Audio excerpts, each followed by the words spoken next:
আমাদের কাছে দুই চল বিশিষ্ট দুটি সমীকরণ আছে। এই সমীকরণটি ভারতীয় মহান ম্যাথমেটিশিয়ান শ্রীনিবাস রামানুজন এর তৈরি করা। সমীকরণটিতে আছে square root of x plus y equal 7 এবং অন্য সমীকরণটি x plus square root of y equal 11। আমাদের প্রথমে দেখে মনে হতে পারে যে আমরা দুই পাশে স্কয়ার যদি করি তাহলে পরে আমাদের রুট উঠে যাবে এবং আমরা খুব সহজেই সমাধান করতে পারবো। কিন্তু আমরা বাস্তবে যখন করতে যাব দেখবো আমরা প্রচুর জটিল সমস্যার মধ্যে পড়ে যাচ্ছি। অতএব এভাবে করে হবে না। এবার এটা সমাধানের আমরা একটা পদ্ধতি আমি দেখিয়ে দিচ্ছি। সেটা হচ্ছে আমরা স্কয়ার রুট অফ এক্স কে ধরবো হচ্ছে পি, তাহলে এক্স হয়ে যাচ্ছে পি স্কয়ার এবং স্কয়ার রুট অফ ওয়াই কে ধরবো কিউ, তাহলে ওয়াই হয়ে যাচ্ছে কিউ এর স্কয়ার। এবার এই হিসেবে আমাদের সমীকরণ দুটি হচ্ছে এরকম, p plus q square equal 7 এবং এটাকে আমরা 1 নাম্বার সমীকরণ নাম দিলাম এবং দ্বিতীয় সমীকরণ হচ্ছে p square plus Q equal 11, এটাকে আমরা 2 নাম্বার সমীকরণ নাম দিলাম। এবার আমরা 2 নাম্বার সমীকরণটাকে নিয়েই আমরা চলবো, একটু মডিফাই করেছি সমীকরণটা।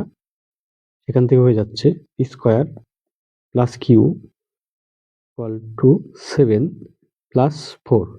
এবার এই যে 7 লেখা হয়েছে, 7 মানেই পি প্লাস কিউ স্কয়ার, এটা আমরা 1 নাম্বার সমীকরণ থেকে পাই এবং 7 এর বদলে আমরা পি প্লাস কিউ স্কয়ার বসাবো। বসালে হবে p square plus Q equal p plus q square plus 4। এবার 4 কে আমরা ডান দিকে রেখে বাকি সব জিনিসকে আমরা বাঁ দিকে নিয়ে যাব। এবার তাহলে হয়ে যাচ্ছে P square plus Q minus P minus Q square equal 4। এবার আমরা এই সমীকরণটাকে একটু রিঅ্যারেঞ্জ করার চেষ্টা করব। আমরা পি স্কয়ার মাইনাস কিউ স্কয়ারকে একটা ব্র্যাকেটে রাখবো এবং মাইনাস কমন নিলে এখানে চলে আসবে পি মাইনাস কিউ ইকুয়াল 4। এখানে একটা সূত্র চলে আসছে, সেই সূত্রটা হচ্ছে A square minus B square, সেটাকে ভাঙালে হয় A plus B into A minus B. সেই হিসেবে আমরা এখানে লিখবো P plus Q into P minus Q এবং এখানে পি মাইনাস কিউ আগে থেকেই ছিল, সমান সমান হয়ে যাচ্ছে 4। এবার আমরা এই অংশটা আর এই অংশটা থেকে আমরা কমন নেব P minus Q. P minus Q যদি কমন নেই, এখানে থাকলো কি পি প্লাস কিউ, এখানে কিছু নেই মানে আছে হচ্ছে -1 ইকুয়াল 4। এই জায়গা থেকে আমরা 3টি সম্ভাবনা কল্পনা করতে পারি।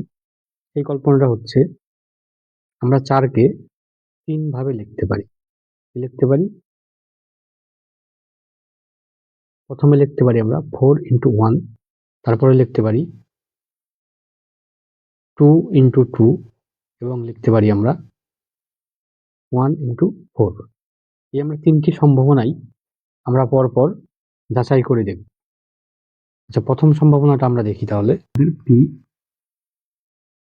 Minus Q into P plus Q minus 1 4। আর প্রথম সম্ভাবনাটা ছিল আমাদের 4 ইন্টু 1, দ্বিতীয় সম্ভাবনাটা ছিল 2 ইন্টু 2, তৃতীয় সম্ভাবনাটা ছিল 1 ইন্টু 4। আর প্রথম সম্ভাবনা অনুযায়ী এটা 4, এটা 1, তাহলে আমরা লিখব পি মাইনাস কিউ ইকুয়াল 4 এবং P plus Q minus 1 equal to 1। এটাকে আমরা 3 নম্বর সমীকরণ এবং এটাকে একটু মডিফাই করতে হবে। আমরা -1টাকে যদি ওই সাইডে নিয়ে যাই তাহলে হয়ে যাচ্ছে P plus Q equal to 2। এটাকে আমরা 4 নাম্বার সমীকরণ দিলাম। এবার 3 আর 4 নাম্বার সমীকরণকে আমরা অপনয়ন পদ্ধতিতে খুব সহজেই সমাধান করতে পারি। p minus q equal 4 p plus q 2। তাহলে আমাদের q ক্যান্সেল হয়ে যাচ্ছে, যেখানে থাকতেছে 2p equal 6 এবং p হয়ে যাচ্ছে 3।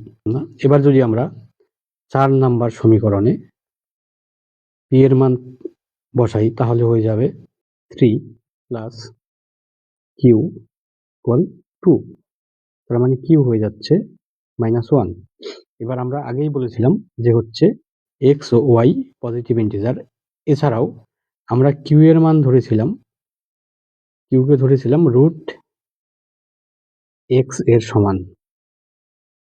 এবার আমরা রুটের ভিতরে মাইনাস চলে আসছে, এটা জটিল রাশি এবং এখানে বলা ছিল p ও q পূর্ণ সংখ্যা, যেজন্য আমরা এই মানটা নিতে পারবো না।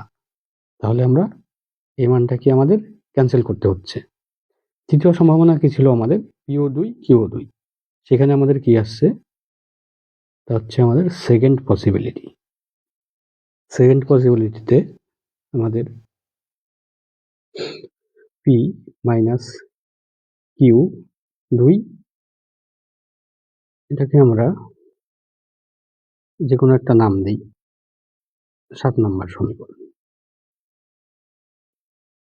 এবং p প্লাস কিউ মাইনাস 1, এটাও 2।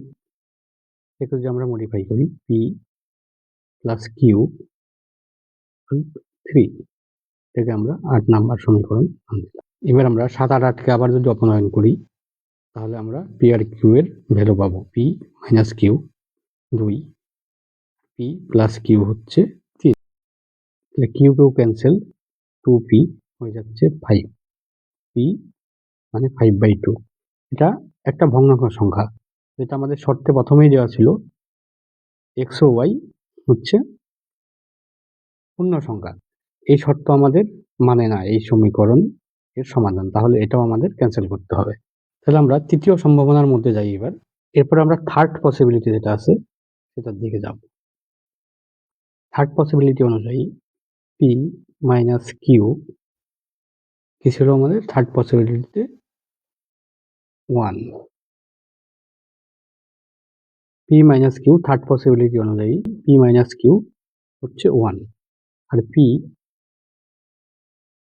Plus Q minus 1 4। এটাকে আমরা 10 নম্বর প্রবলেম, সরি 10 নম্বর ইকুয়েশন, এটাকে আমরা একটু যদি সিম্পলিফাই করি তাহলে হচ্ছে p plus Q equal to 5। এটাকে আমরা 11 নম্বর দিলাম। এবার যদি আমরা 10 আর 11 পাশাপাশি বসাই তাহলে কি হবে, p মাইনাস কিউ 1 হচ্ছে p প্লাস কিউ 5। যদি আমরা যোগ করি কিউ আউট 2p হয়ে যাচ্ছে 6। এর থেকে বলা যায় p হচ্ছে 3। এবার আমরা 11 নম্বর সমীকরণটাতে যদি কিউ এর মান বসাই, কিউ এর মান পেয়ে যাব। এটা কি p প্লাস কিউ 5 ছিল, তাহলে p হচ্ছে কত 3 প্লাস কিউ 5। তাহলে কিউ হয়ে যাচ্ছে 5 মাইনাস 3, কিউ মান হয়ে যাচ্ছে তাহলে কি 2। এবার এই ক্ষেত্রে আমাদের দুইটাই কি পজিটিভ সংখ্যা আছে, তার মানে এই সমাধানটা আমাদের গ্রহণযোগ্য। এখান থেকে আমরা x আর y এর মান খুব সহজেই বের করতে পারবো। তাহলে কি হয়ে যাবে, p মানে কি ছিল আমাদের, p মানে ছিল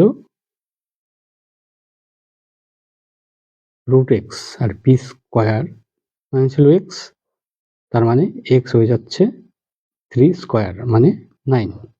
এবং সেইভাবে কিউ স্কয়ার ছিল y এর সমান, তার মানে y হয়ে যাচ্ছে 2 স্কয়ার মানে হচ্ছে 4।